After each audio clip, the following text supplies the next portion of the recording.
Lepo pozdravljeni, upam, da se slišimo in vidimo.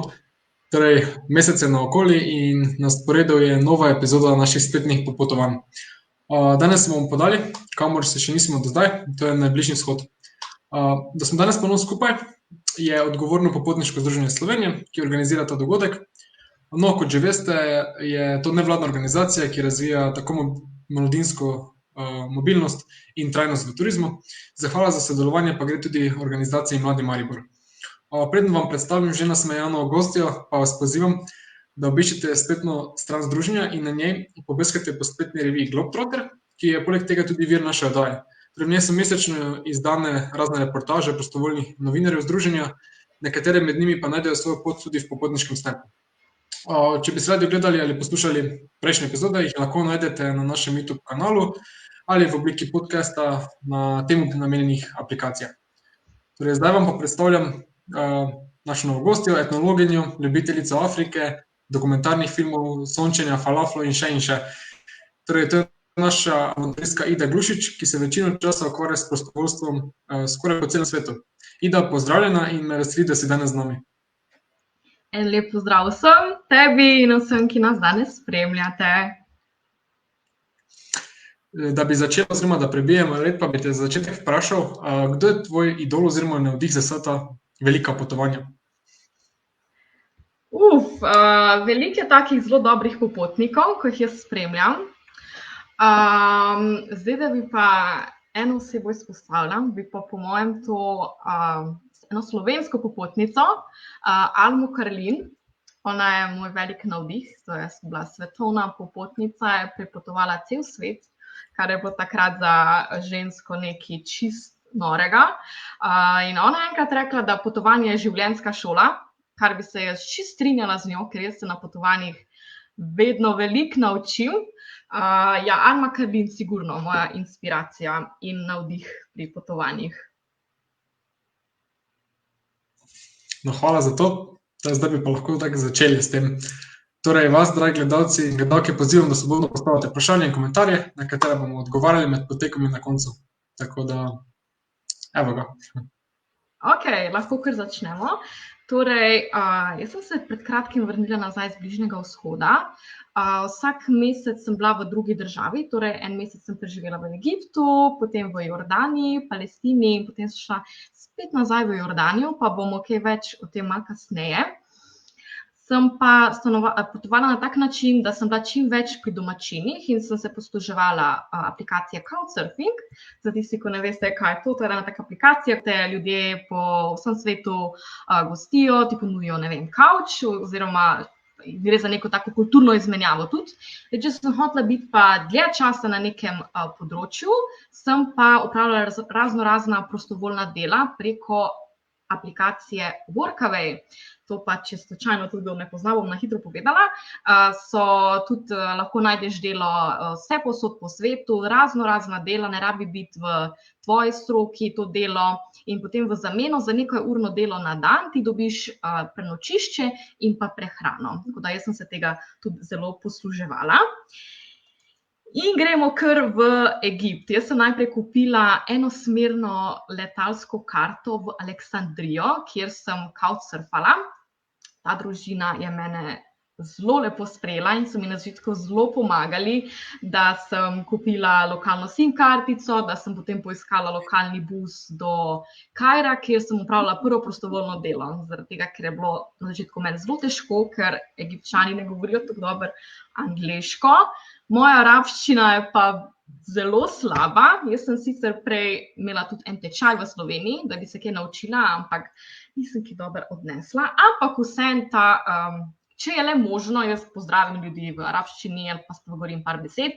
No, in ta družina je bila čist navdušena nad mano, tako da ko sem odhajala, je ta gostitelj meni za na pot pripravil 5 baget kruha. Jaz sem najprej mislila, da se je zmotil, da je pripravil zajtrk za celo družino, ampak ne, teh 5 baget kruha je bilo za mene, za na pot, tako da sem se uprtala s tem rukzakom in s 5 bagetami kruha in sem šla v Kairo, kjer sem opravljala prvo prostovoljno delo na organski farmi. Zdaj, po pravici povedano, to ni bila moja prva izbira. Jaz sem bolj iskala projekte z zvezi s fotografijo ali pa kakšne art projekte.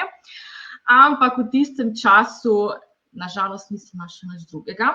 In potem sem rekla, gremo probati tole organsko farmo. Ful dobro se sliši, vsi prostovoljci, ko so bili tam, so bili super zadovoljni. In sem šla. In potem je bila moja naloga tam, da plejem fižol, obrezujem olivna drevesa, skrbim za živali. In pol sem se tako 2 dni jezila tam, zakaj sem si jaz to zbrala. Jaz lahko fižol plejem tudi v Sloveniji, zakaj se jaz, ko grem, vso energijo vložim, da grem nekam in pol takole, da ida, zresem se. Ampak pol, čez par dni je meni postalo toliko dobro tam, imela sem super gostitelja, evo tole je gostitelj na fotografiji. In tudi prostovoljci so bili krasni, jih bom malo kasneje pokazala. Zdaj, ker je bilo delo zelo enolično, sem si ga jaz skupaj popestrila, da sem si potem dala telefon v žep in sem tako najbolj na glas poslušala razne muzike. In tako da so vsi vedeli, kdaj sem jaz na delu, ker je po mojem ta Shakira donela do, I don't know, do Kaira, pa nazaj, ampak je zaradi tega zelo hitreje minil čas. Tako da mi smo se potem po delu z prostovoljci tudi takole neformalno družili. Smo bili pa, nismo bili čisto v centru Kaira, ampak smo bili tako 1 uro stran na obrobju Kaira, tako res in the middle of nowhere. Včasih je bila tam puščava, zdaj so pa kultivirali. Če te lahko prekinem, me pa zanima, odkot pa so bili ostali prostovoljci večinoma? Prostovoljci so bili pa iz Španije, pa en je bil iz Belgije, pa en Američan. Imam eno slikico, bom pokazala potem tudi naprej. Torej bila pa Zatuna. Zdaj, ko sem jaz prišla tja na to farmo, sem bila edina prostovoljka, tako da sem potem vadila tole svojo arabščino s tole Zatuno, ker ona mi ni čisto zamerila, če sem se jaz skole motila v tej svoji arabščini. Tako da sem pol, ko sem se zjutraj zbudila, sem se na ves glas drla sabah il hir, Zatuna, kifek, kako si, da je bilo zelo zabavno. Potem so pa začeli prihajati počasi prostovoljci in tole je bila naša prostovoljska hiša.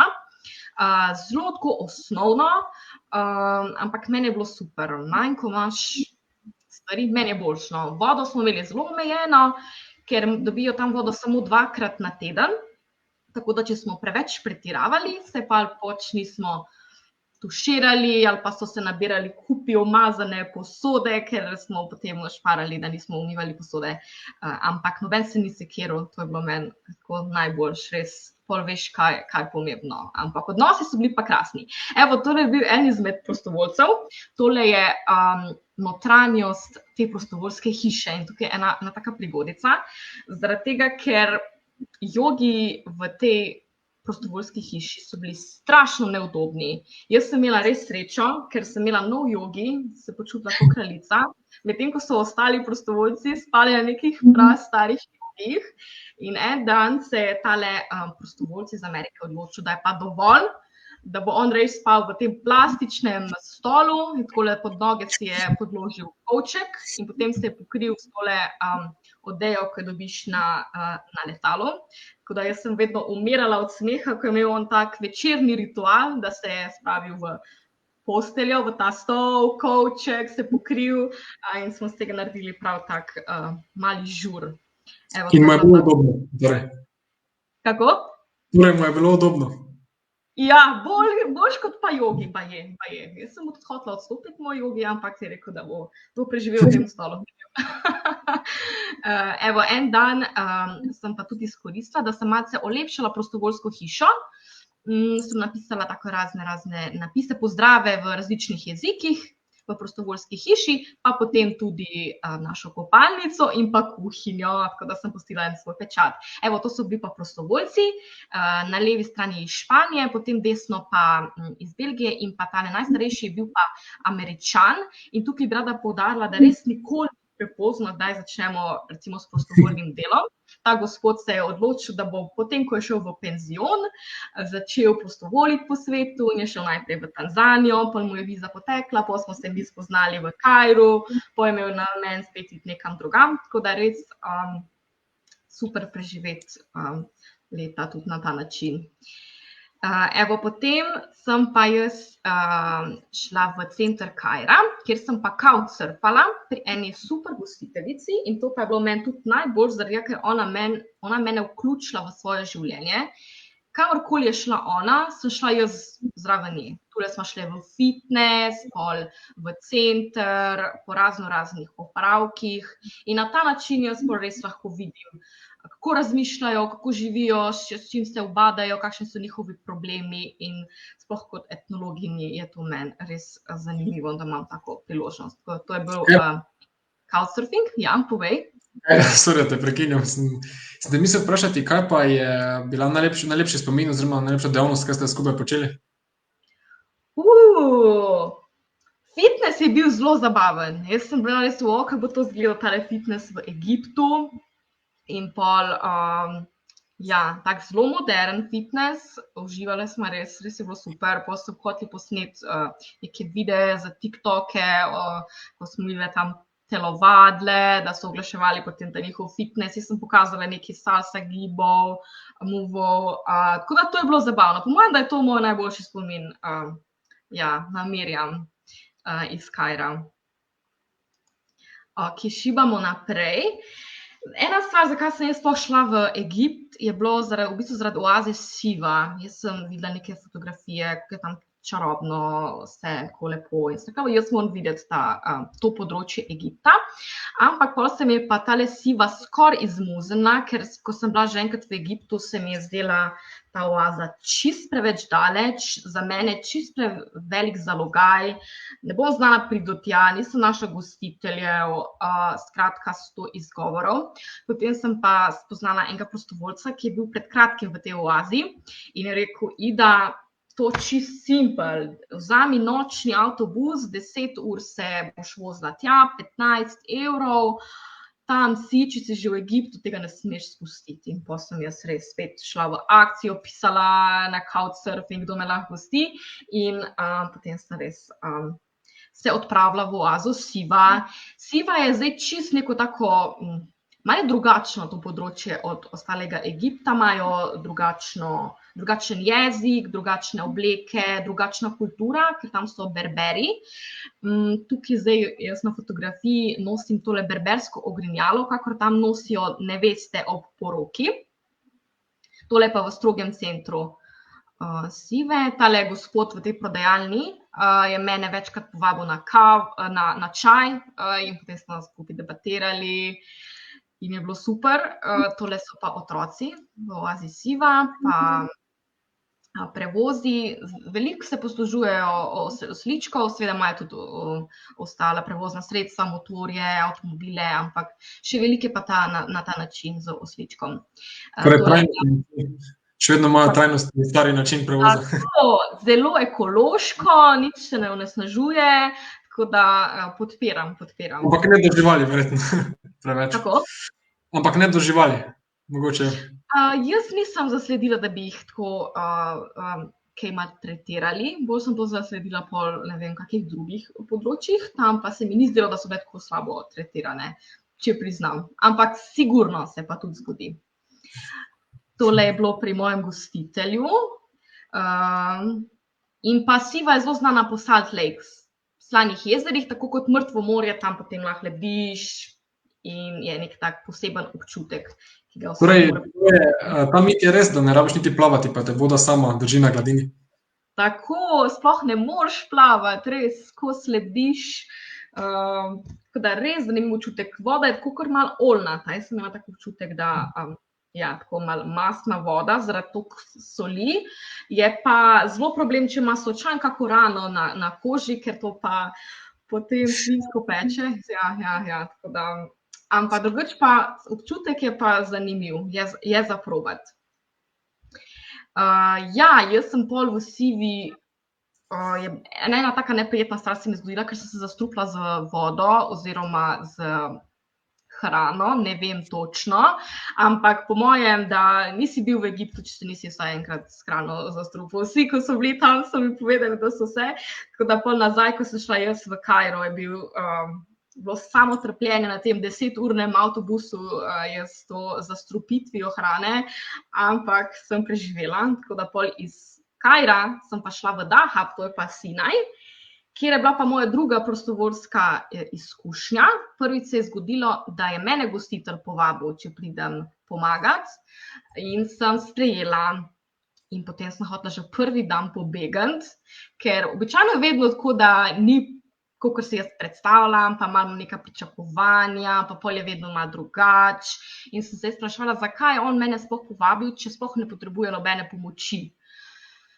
In potem sem jaz ugotovila, da je on želel prostovoljkam pokazati en tak simple Arabic life, preprosto arabsko življenje, da res ne potrebuješ veliko stvari, da si srečen. Tako da mi smo se potem vsako jutro tako počasi budili, počasi pripravili zajtrk, jaz tukaj pripravljam šakšuko, pa smo počasi malo poskrbeli za živali, počasi šli lepo mi na plažo. Mene pa to strašno nerviralo prve dni, ker jaz sem zelo tako, ok, dajmo hiter, ne, če smo že v Dahabu, moram to videti, pa to videti. Tako da ja, ko sem enkrat sprejela to, mi je bilo pa čisto fantastično. Evo, Ida, tukaj se pa za te pojavilo ta prvi vprašanje. Tako da zdaj je kar prebral. Prvo vprašanje, torej Anja zanima, če te je kdaj strah, ko sama tako potuješ?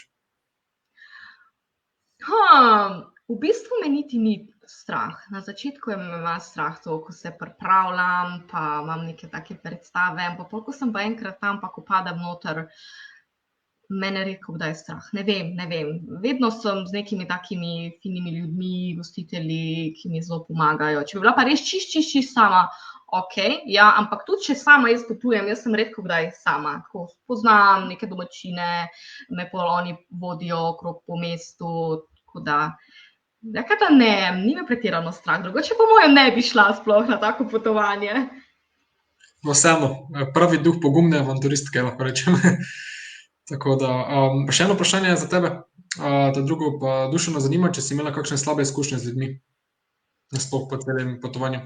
Ja, mislim, seveda, pač dobri in slabi ljudje so čisto vse posod, tako v Sloveniji kot na Bližnjem vzhodu. Vedno moraš biti malo previden.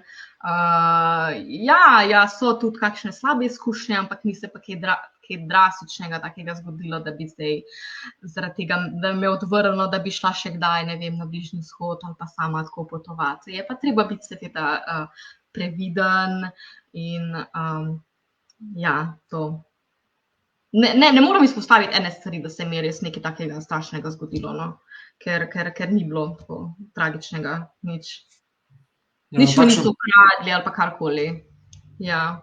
Vseeno moraš vzeti to zakup na takšnem potovanju, pričakovati, ne? Tako, malo drugačna kultura, mogoče malo drugače gledajo tudi na žensko in moraš biti malo tako pazljiv v določenih momentih. Ja, res je. Še kakšno vprašanje zaenkrat? Ne? Zaenkrat ni. Če bo pa te menjeno. No, ko sem jaz enkrat kuhala pri gostitelju, sem odkrila eno ful hudo posodo, made in Slovenija, naša posoda, Emo, je rekel, da je to najboljša njegova posoda, tako da dajmo biti ponosni, jaz sem se kar strinjala. Ja, včasih smo potem šli tudi v ribarnico s tem gostiteljem, smo potem zvečer ob ognju pekli ribo in poslušali arabske pripovedke. Skratka, bilo je zelo sproščeno. Tole zdaj na fotografiji je moj gostitelj in njegov konj in pa Simba je pa tale kuža. No, in včasih smo šli potem s konjem tudi na plažo in en dan je tale gostitelj rekel, no, Ida, ti probala jahat. In sem bila, valjda, dajmo probati, ne? No, in sem bila sigurno, to bo meni ful dobro šlo, jahanja, ne? Prvič v življenju, naraven talent. No, in potem na plaži bila še neka skupina hudih tipov, jaz sem bila prepričana, jaz sem to zdaj pokazala, kako jaz to obvladam. V glavnem grem jaz na tega konja in potem naredim en krog z gostiteljem in potem me gostitelj tako pusti na konju, zdaj naredim eno fotografijo za mene in med tem časom pride tale kuža mimo, je tega konja čisto nerviral, se je postavil tako na zadnje noge, direkt v morje, jaz seveda z njim, ne, direkt v morje, katastrofa, tako da to je bila moja prva izkušnja, strašno mi je bilo neroden, ampak zdaj pa ena prigoda več s potovanj, tako da če ima kdo kakšne inštrukcije takole, s konjem, bom se jaz kar prijavila. Evo, to je bilo to. Tudi sem bila zelo vključena v življenje tega domačina, gostitelja, takole so oni namakali vrt, tudi ne bom nikoli pozabila, pripeljali so neko tako gasilsko cev, ko se mu reče, ful veliko vode, spustili to vodo, da so po mojem mnenju vsa semena, ko so jih posadili, šla na en konc.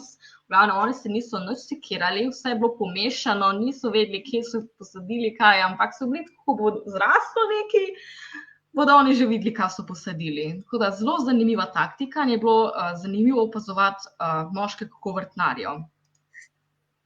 Aha, tole, gremo naprej. Je bil pa moj gostitelj tudi potapljaški inštruktor, kar je bilo super za mene, ker sem lahko tam zaključila tečaj potapljanja, ki sem ga začela že v Sloveniji, tako da sem čisto bila navdušena nad potapljanjem. To je ena boljših stvari, ki se mi je zgodila. Da zaključiš izobraževanje v tujini, ko sploh nisi pričakovala. Tako. Res nisem pričakovala, da bo moj gostitelj potapljaški inštruktor in je super se poklopilo, res. Potem sem pa šla jaz naprej v Jordanijo in sem mislila, to bo pa sigurno zelo težko prečkati tole mejo. Šla sem drugače na trajekt iz Nuebe, iz Sinaja do Akabe v Jordaniji. In takrat je imela Jordanija še zelo veliko teh ukrepov, pa ful je bilo treba nekega papirovja izpolniti. Nisem bila prepričana, če sem jaz to vse prav izpolnila in me je bilo res malo strah.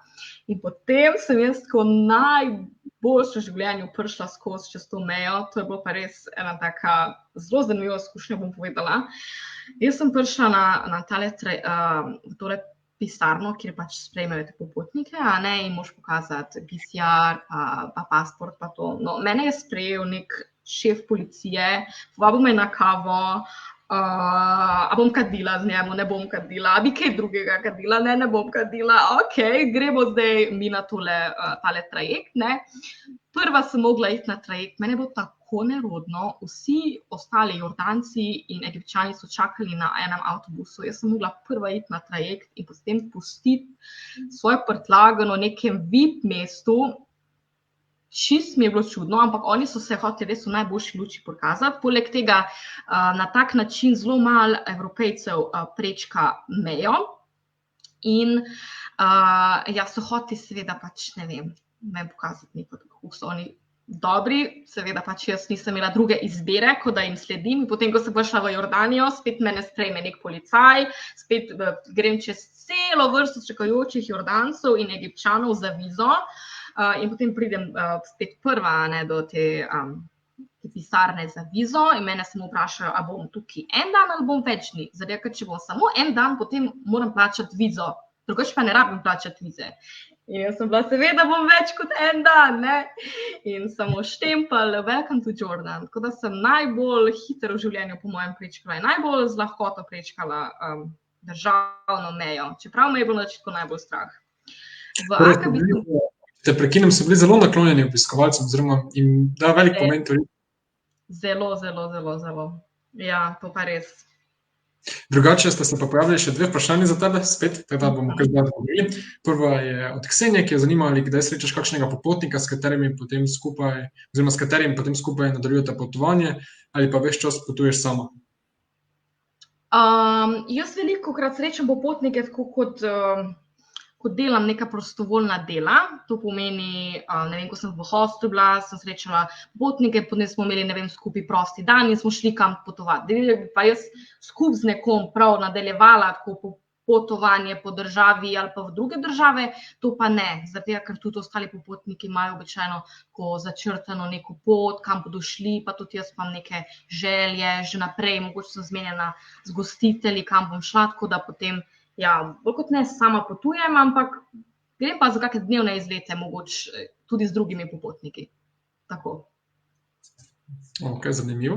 Drugo vprašanje pa Duroša in ga zanima, kako je bilo z vizami in pridobivanjem. Prej si povedala, da je bila viza za en dan, če se ne motim. Drugače vizo za Egipt in za Jordanijo, tudi za Palestino dobiš on arrival, tako da ne rabiš se nič prej prijaviti. Ja, je pa tako, da za Jordanijo običajno potrebuješ vizo, če priletiš v Aman, če pa greš skozi Akabo, pa ne potrebuješ vize, če boš več kot en dan. Tako da jaz tega prej nisem vedela, ampak če boste še kdaj šli v Jordanijo, oziroma če nameravate iti v Jordanijo, se mogoče splača, da letite v Akabo in ne potrebujete vize, kupite vize, ki je drugače 40 dinarjev, kar je mogoče 50 evrov. Koristen podatek. Tako da hvala. Tako. Ok, gremo naprej. V Akabi sem couchsurfala pri tem gostitelju in se potem z njim tudi preživela en dan v njegovi službi. Njegova služba je bila tako, da z ladjico vozi turiste in potem sem spoznala tam jaz tudi eno palestinsko družino in smo malce klepetali, evo tole smo potem na njegovi ladjici in pa seveda sem tam tudi se potapljala. Potem sem šla pa prostovoljit spet v Jordaniji, sem pa se prijavila kot prostovoljka v puščavi Vadi Rum. Zdaj tam velikokrat iščejo prostovoljce, tako da če mogoče koga zanima Jordanija, je to priložnost. Delo je pa predvsem s turisti. Zdaj mene kot etnologinjo tudi zelo zanimajo taka različna etnična ljudstva in sem že prej več let si želela, da bi pa živela pri beduinski družini. Nisem pa vedela, da zdaj večinoma 90% beduinov ne živi več v puščavi, da se premikajo kot nomadi, ampak so v beduinski vasi in potem vozijo turiste potem po tej puščavi. Tako da jaz sem potem tudi mogoče bolj izkusila nek modern beduin life, ker sem stanovala pri tej družini. Evo, tole je bil moj gostitelj, pa njegov brat tukaj na desni in pa njegov prijatelj. Tukaj so ravno popravljali en džip. To je bil pa njihov kamp v puščavi. Da sem se jaz potem njim tudi priključila, včasih sem odgovarjala na kakšne maile za booking, tako da je bilo delo zelo raznoliko. En dan sem pa se lahko potem priključila tudi tej turistični turi po puščavi. Vodič je bil pa tale simpatičen beduin Salama in sem potem njemu tudi pomagala pripravljati kosilo v puščavi za te turiste. In pa, ker sem bila prostovoljka, sem imela včasih malo posebne privilegije. In sem imela možnost tudi, da sem vozila avto v tej puščavi, tako da če bo na koncu delovalo, bom pokazala tudi posnetek, je bilo zelo zanimivo. Evo pa še par utrinkov z te puščave, res čudovita pokrajina, res amazing.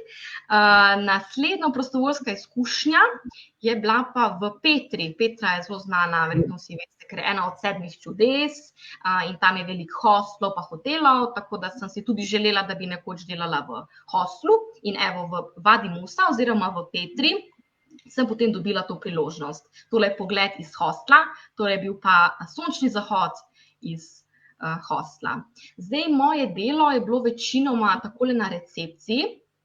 Super, ker sem spoznala razne popotnike in sem dobila veliko informacij, na kak način drugi potujejo, kako najlažje prečkati, ne vem, mejo s Palestino, kaj moš reči Izraelcem, blablabla.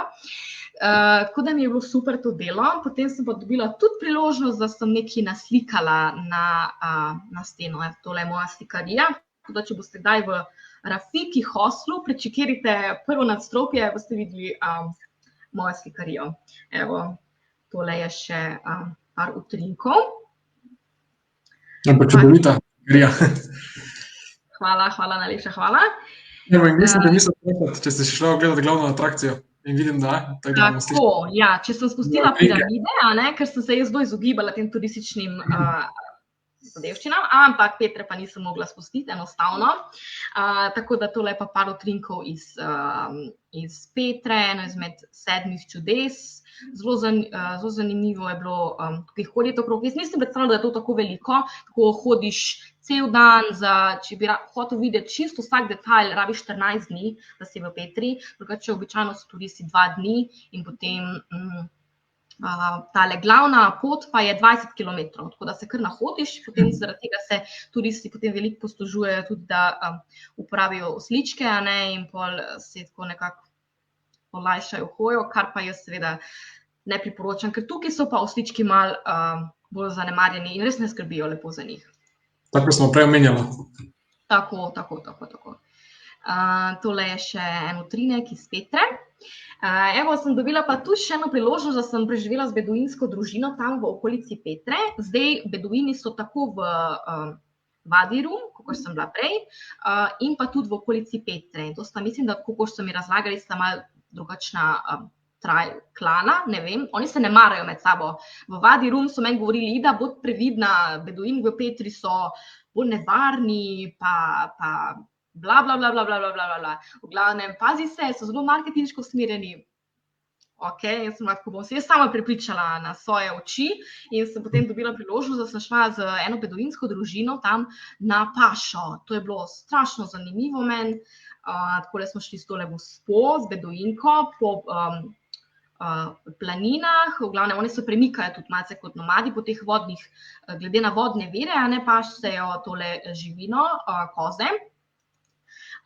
In potem smo nahranili koze, pomozli koze, tole pa pokrajina tam v okolici Petre. Res čudovita pokrajina drugače v Jordaniji. Tole je bila pa molža teh koz.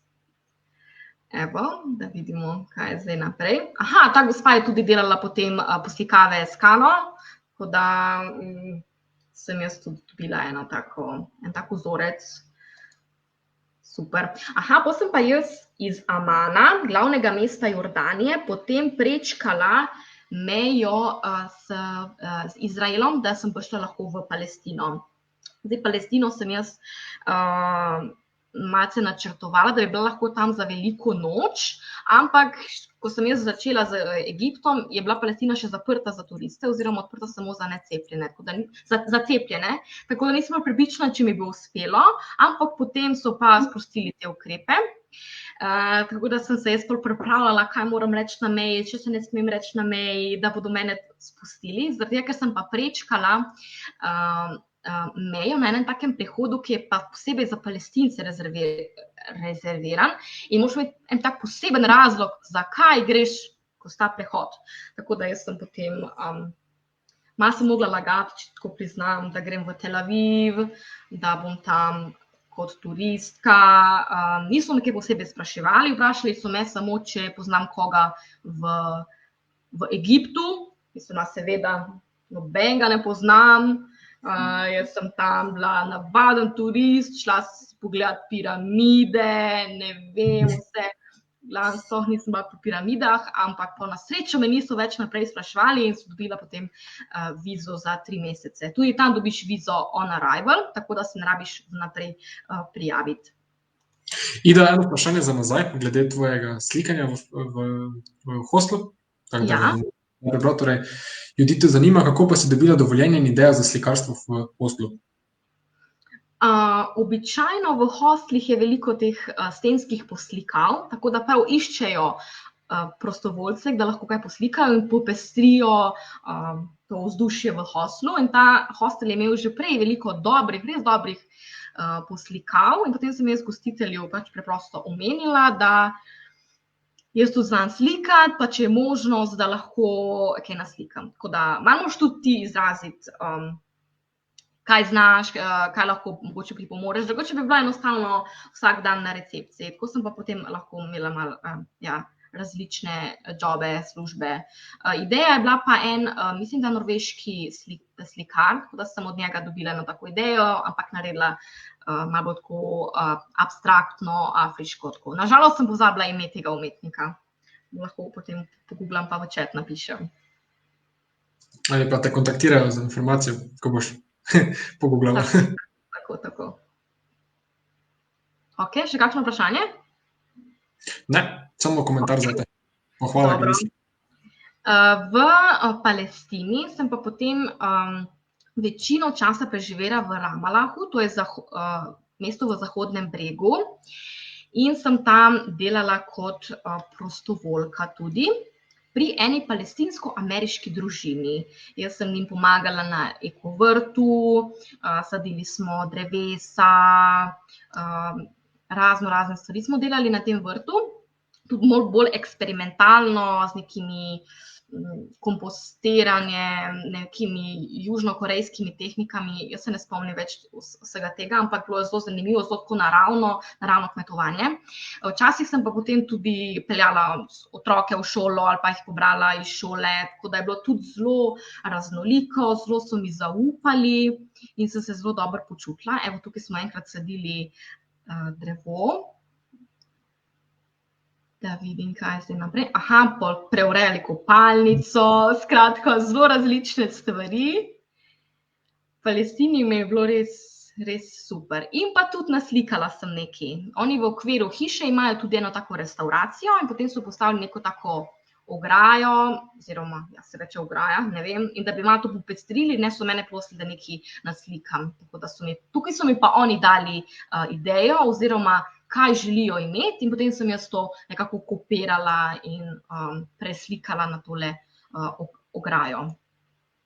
Opa, sem pa malo preskočila. Aha, jaz sem bila v Palestini v času svetega meseca Ramadana, to je, ko se muslimani postijo od sončnega vzhoda do zahoda, tako da je bilo zelo zanimivo biti tam v tem času. To pomenilo tudi, da ne smeš potem čez dan na ulici jesti ali pa piti. Jaz sem to seveda vse upoštevala, dokler nisem enkrat šla na tržnico in sem videla nek tak čuden nov sadež, ne vem, ne poznam ga, ne vem ime, glavno jaz gledam ta sadež in prodajalec je opazil, da pač jaz nekaj gledam ta sadež, ne, in mi je tako dal ta sadež, da ga jaz probam. In v tem trenutku jaz sem čist pozabila, da je Ramadan, jaz se priznem v ta prepovedan sadež in potem so se vsi začeli na tržnici dreti, da je Ramadan, meni je bilo strašno neroden. Sicer meni kot turistki ne bi čisto nič naredili, drugače lahko pa oni dobijo kakšno kazen, oziroma grejo za kak dan v zapor, ker je skušnjava za druge. Meni so pa hitro opustili, jaz sem pa tudi hitro pobegnila z te tržnice. Evo, to je bil Ramadan, ampak čez dan je bilo pa zelo pestro na tržnici. Recimo, jaz sem si mislila, ok, zdaj, ker oni ne smejo jesti, ne bodo šli na tržnico, pa potem ne, tam so same skušnjave, ampak ne, oni so kupovali hrano, da so potem lahko zvečer pripravljali to hrano za iftar. Iftar je pa obrok, s katerim muslimani prekinejo to celodnevno postenje. In zakaj je bilo meni v Palestini tudi toliko dobro? Zaradi te skupine ljudi, ki je zdaj na fotografiji.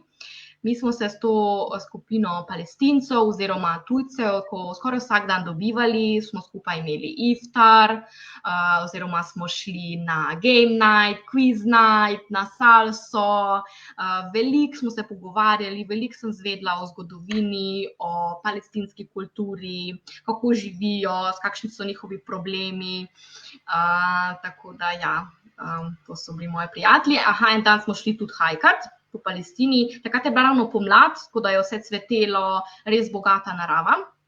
Opa, to sem pa malo preskočila. Potem, ko sem imela pa proste dni, ko nisem delala na tej eko farmi, sem pa potem izkoristila, da sem šla na kakšne dnevne izlete.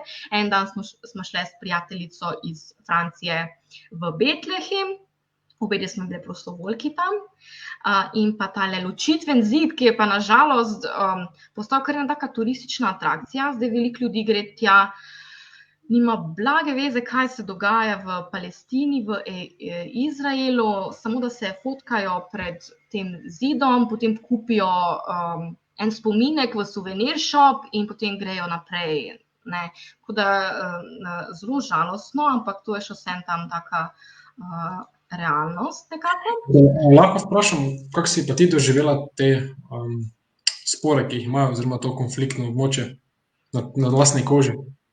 Ja, jaz kot tujka tam imam seveda ful privilegije, sem imela ful privilegije, tudi če sem šla čez kontrolne točke, mene so takoj naprej spustili. Medtem ko ostali, ne, Palestinci pa potrebujejo vedno dovoljenje, tudi recimo, zdaj ko naprej imam tule slajd za Jeruzalem, en dan sem rekla, gremo skupaj v Jeruzalem, in so bili tako, Ida, mi ne moramo iti, mi rabimo posebno dovoljenje, ko se moramo prijaviti en teden vnaprej in če nam odobrijo, mi lahko gremo v Jeruzalem. Medtem ko, ja, jaz sem pa pač, ne, ko imam pravi pasport, je bilo to vse toliko lažje. Je bilo pa, ja, ko si veš, kako je bilo to za mene, zelo je bilo napeto v tem času, zaradi tega, ker je bil Ramadan, torej za muslimane sveti mesec, potem Judje so praznovali Pasko in kristjani veliko noč, tako da je včasih kaj zavrelo in en dan smo hoteli iti v Jeruzalem in nismo mogli iti zaradi tega, ker so zaprli kontrolne točke, ampak potem v drugem poskusu mi je pa uspelo priti v Jeruzalem in to ravno za veliko noč. Tako da tam včasih nekateri praznujejo po vzhodnem, nekateri pa po zahodnem koledarju, tako da sem jaz pa tam kar dvakrat praznovala cvetno nedeljo in pa potem tudi veliko noč. Tole je bilo za veliko noč v Jeruzalemu in pa tam so tako tradicionalne oziroma značilne skavtske povorke. Nisem toliko zasledila, tako kot pri nas košarica pa jajčka, ne vem, tudi mogoče kje, ampak bo so te skavtske povorke po mestih. Tako da na koncu, če bo delovalo, bom tudi pokazala en video. To je bilo še za veliko noč, Cerkvi Božjega groba. Da vidimo, kaj naprej. Zdaj... Imam Ida, ko smo zdaj govorili, pa sem opazoval te ulice. Slišal sem nekje tudi, da imajo na ulicah, nad ulicami tudi mreže, ustvarjene zato, ker pač vseeno so konflikti med Izraelci in Palestinci in da drugega kamenjajo oziroma mečejo predmete drug na drugega in zaradi varnosti so mreže napelje. To res? Si to videla slučajno? Jaz nisem opazila, mislim, da je to samo v nekaterih predelih, tudi jaz sem slišala to, videla nek dokumentarc, ampak ni vse povsod tako, da ne bi bile te mreže. Tam mogoče, kjer stanujejo, kjer so Izraelci, v tej settlement, kako se temu reče, in pa Palestinci, kjer je pač to, ta res ni meje, in potem je ta spopad to pol blizu, tako da, ampak kjer sem bila pa jaz sem bila pa v centru, bolj kot ne v centru Ramalaha, kjer so pa bolj kot ne samo Palestinci, tako da nisem bolj zasledila teh mrež, se temu reče, ja. Žalostno, ampak taka je realnost trenutno tam, ne?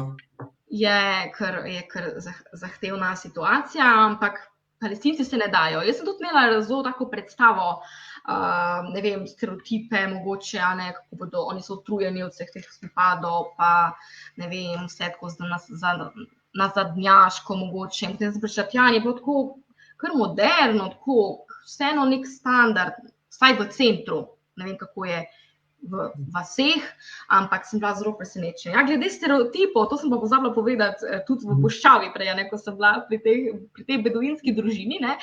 Jaz sem bila prej navajena, da pač v Egiptu ni bilo pralnega stroja, da vedno si perem obleke na roko, ne, in pa prijem k tej beduinski družini in sem si mogla spet oprati perilo in sem bila tako, a mi lahko posodite nek lavur, da si bom jaz oprala perilo in sem tako, pa zakaj pa ne uporabiš pralnega stroja?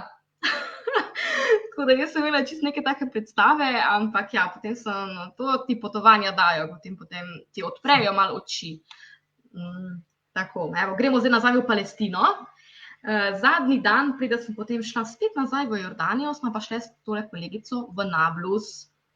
In ona je potem tam kupovala ene take nujne stvari za iftar, vloženo zelenjavo, to smo še tam na tržnico. In pa tole pa taka sladica, ki je tudi bila zelo značilna v času Ramadana. Take palačinke, potem jih polnijo z čokolado, sirom, oreščki. Evo pa še utrip iz samega centra. Pa potem smo še iftar skupaj preživeli v Nablusu. Evo, potem sem šla pa jaz nazaj v Jordanijo. Plan ni bil definitivno, da grem jaz spet nazaj v Jordanijo, ker sem imela že jaz skupljeno letalsko karto nazaj iz Tel Aviva. Potem sem pa ponudila ena priložnost, je mene gostitelj klical iz Jordanije, iz hostla, da bo zdaj en music festival, prvi DJ music festival v Jordaniji, po puščavi Vadi Rum in da potrebuje prostovoljke. Mene je ta puščava itak bila fantastična, že ko sem bila tam in da je še pa music festival, tam mora biti pa čist noro. In če pa lahko delam tam kot prostovoljka tudi, mi bo žal, če ne grem. In sem spakirala kovčke, mislim tale nahrbtnik, zapakirala in sem šla potem spet nazaj v Jordanijo, čez Akabo, seveda, da potem spet nisem rabila jaz imeti vize, tako da včasih moraš biti malo takole taktično preštudirati. Evo, in tam sem potem najprej, tudi nekaj evo, tako sem oglaševala potem par dni pred tem festivalom, ta Miraž festival, Music festival, tako da to smo bile mi prostovoljke. In pa potem na dan dogodka sem pa postavljala sceno v puščavi, tako bambusovih teh palč, ko smo malo okrasili. To je bil pa pol tak festival, tudi ena boljših izkušenj v naravi si z zvezdami, krasna narava, res je bilo super. In potem sem tam nepričakovano srečala svojega gostitelja, prejšnjega, če se spomnite, ko je avto popravljal, no očitno tega avta ni mogel dobro popraviti, ker je potem ta avto zamenil za Land Rover. To je moj najljubši avto, tako da, če bi bila tam dlje časa, bi sigurno tudi tale avto probala voziti, ampak to sem pa sam eno slikso za spomin naredila. Evo, to je bil mojega avto pol od gostitelja, ne morem verjeti.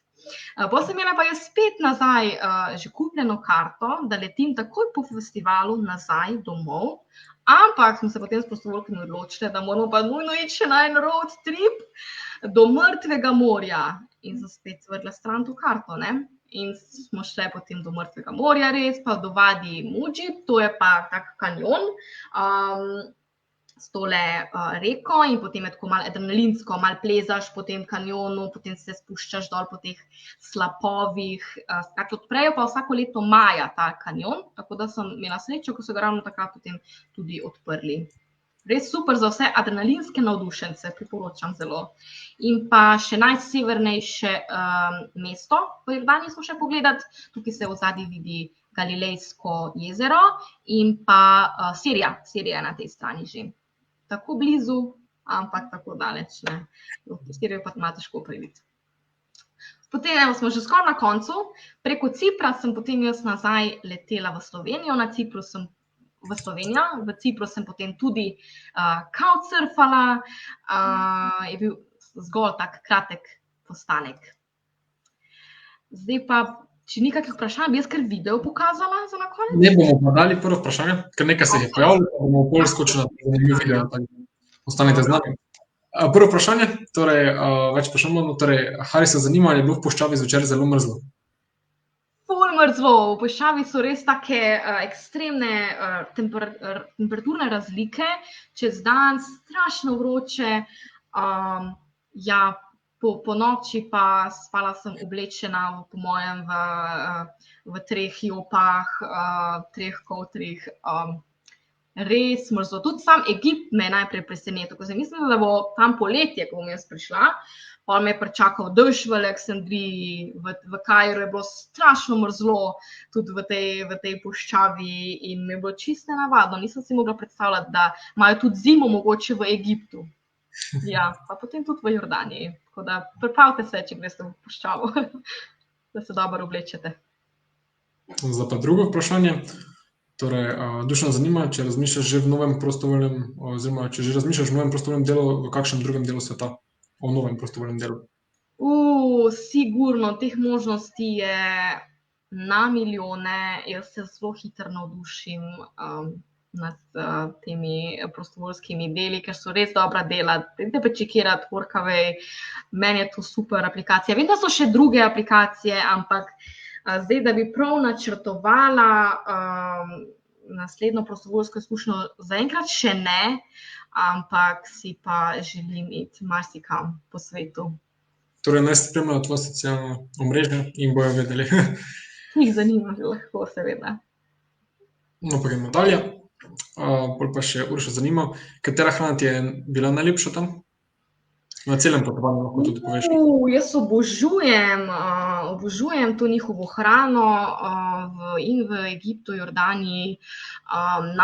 Izpostavila bi pa absolutno falafel, jaz obožujem falafel. So bili pa zelo različni, recimo v Egiptu, za polnilo uporabljajo za falafel fižol, medtem ko v Jordaniji pa čičeriko s tahinijem, da ima drugače, ampak oboje je fantastično. Tam za zajtrk smo običajno jedli vedno falafel, tako da najboljši zajtrk ever. Medtem ko tukaj v Sloveniji, običajno je to za kosilo ali pa za večerjo, ne? Tam so pa tako malo manjši falafli in vedno je bilo to za zajtrk. Se ne vem, če je to dobro vprašanje za tebe, če ni pristransko, se ti si velika ljubiteljica falafla, tako da bi v vsakem primeru verjetno izbrala falafel, ne, za najljubšo jed potovanja. Tako. No, zdaj še pa zadnje vprašanje. Anja, zanima torej, koliko denarja potrebuješ za takšno potovanje? No, zdaj gledamo seveda, da si prostovoljstvo... Ja, jaz zelo težko povem, ker vsak porabi različno količino denarja. Jaz si zelo prišparam, ker delam tole prostovoljno delo. Pa ne zaradi tega, da bi prišparala, ampak zaradi tega, ker mi je na ta način res lahko spoznam, kako ljudje živijo, njihovo kulturo, da sem dlje časa na nekem področju. Tako da ne vem, res ne vem. Jaz sem probala tudi tam štopati, tako da tudi na ta način se da, da si nekaj prišparaš za te prevoze iz enega mesta do drugega. Je pa mi kar veliko denarja šlo recimo za, ne vem, COVID teste, še vedno so bili takrat obvezni, tako da ne vem, mogoče, ne vem, če bi jaz v številkah govorila, no. Res ne vem. Da se zelo poceni potovati, če se hoče, kako bom rekla. Tako da... Res je. Zdaj bomo mi kar na video, pa mogoče še potem odgovorili na kakšno vprašanje. Tako da, evo tvoj ekskluzivni in zelo zanimiv video.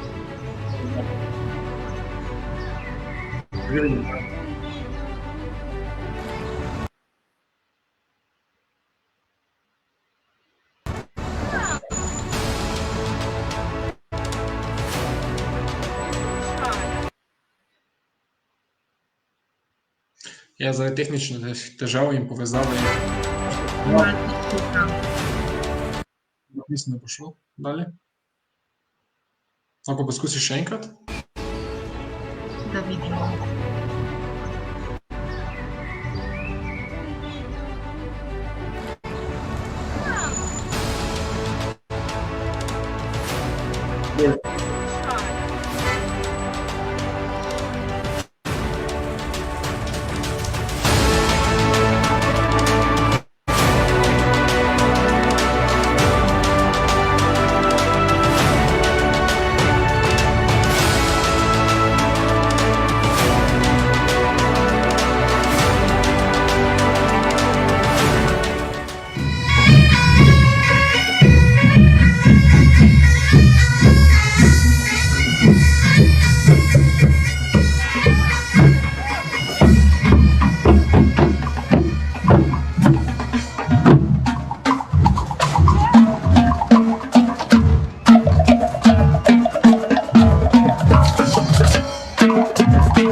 Aida?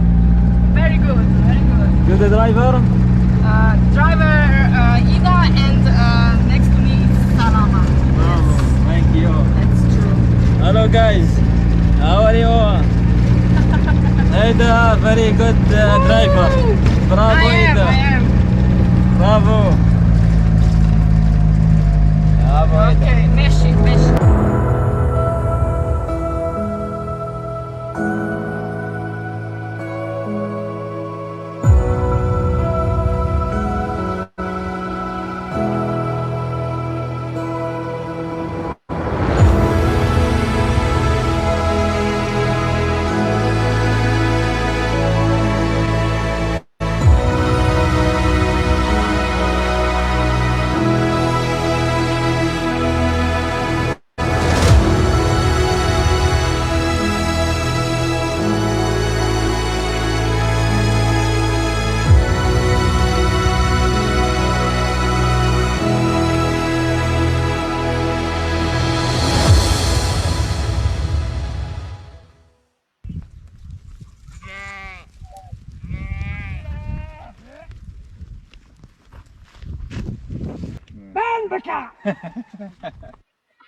Dobro, ta video je še meni vzbudil tako motivacijo, da sem že na robu tega, da spakiram in odpotujem sam na Bližnji vzhod. Tako da... Yes! Super, me veseli. Zdaj pa predno zaključimo, se še ena vprašanja se pojavlja, tako da še hitro Aha, odgovorimo. dobro. Ok, bomo začeli torej spet z Urošem. Njega pa zanima, kako je bilo z javnimi prevozi po Egiptu in premikanjem po mestih in med mesti. Aha, ja, to so mene zelo strašili, da bom jaz zelo težko sama šla tako neorganizirano, ne prek turistične agencije, da mi nikakor ne bo uspelo iti v sivo tudi, ne, to so mi govorili. Ampak dobiš prevoze, imaš javne, te bolj, ko jih domačini uporabljajo, te so najcenejši, ampak ti nimajo urnika, ne. Ko je avtobus poln, potem štarta. Tako da jaz sem s tem šla recimo v Kairo, potem v sivo je bil pa nek tak malo bolj turističen, a ne, ta malo večji avtobus z točno kdaj štarta. Tako da, ja, jaz sem se posluževala kar tako javnega prevoza in brez problema, res najdeš. V samem mestu, a ne, recimo v Kairu je pa potem podzemna ta železnica, ko se mu reče. Ja, tako da super, brez problema, res so možnosti. Metro. Mislim, da se metro reče. Podzemni. Ok, ni važno, gremo dalje, imamo še od Marije vprašanje, kako si kot sama ženska bila gostja moških gostiteljev? Ja, jaz sem tako zelo pogledala najprej, a ne, seveda, da so dobri reviewji, da, ne vem, po možnosti je še kakšna druga prostovoljka takrat zraven, oziroma, če sem, ne vem, nisem bila sigurna, sem včasih imela Skype prej s tem gostiteljem, a ne, da se pač pripričaš, da je oseba vredna zaupanja, tako da pač seveda moraš biti previden in imaš pa različne možnosti, a ne, tudi če je bilo slučajno kdaj kaj, da mi ni bilo prijetno ali pa, ne vem, bila karkoli, a ne, pač spakiraš in greš, a ne, jaz sem včasih pakirala po enem tednu in našla, ne vem, drugega gostitelja in skratka, recimo s tem prostovoljskim delom nisi omejen, nimaš nobene pogodbe, če, ne vem, kaže, da se ne ujameš gostiteljem ali pa da je karkoli, ne vem, bla, bla, bla, greš, zamenjaš, tako da, ja, včasih je izziv, seveda, priznam. Zdaj še pa zadnje vprašanje, ker nas čas malo preganja. Me zanima, kaj je tvoja največja popotniška želja za zaključek? Preveč, ne vem, zelo rada bi šla z džipom po Afriki. Afrika je meni čudovita, tako da to je po mojem ena izmed večjih želja, ampak pa z motorjem. Tako da veliko je takih želja, pa mogoče bi izpostavila to. V prihodnosti, v roku 10 let, mogoče z Land Roverjem, takim avtom, kot ga je imel gostitelj, ne. Krasen, to so moje želje, evo.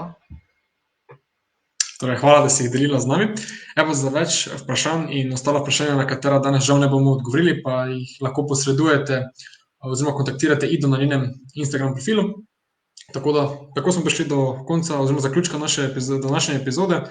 Jaz sem zelo navdušen nad tvojim prostovoljstvom in doživetji, ki si jih danes delila z nami.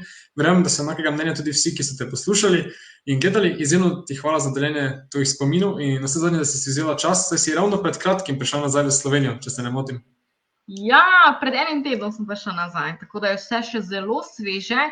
In sem vesela, da sem lahko podelila svoje vtise danes z vami. Tako da hvala vsem, ki ste bili z nami in ki še boste gledali tale posnetek. Vseeno si vse uspela pripraviti pravočasno, vse za nas, tako da res ti hvala. Zahvala se nanaša tudi na vse, ki ste današnji večer preživeli z nami in delili vaše zanimanje. Izredno smo veseli, ko postavljate vprašanja in komentarje. Tako da, če je to, do naslednjič pridno spremljate Facebook skupino za naslednjo epizodo in se vidimo.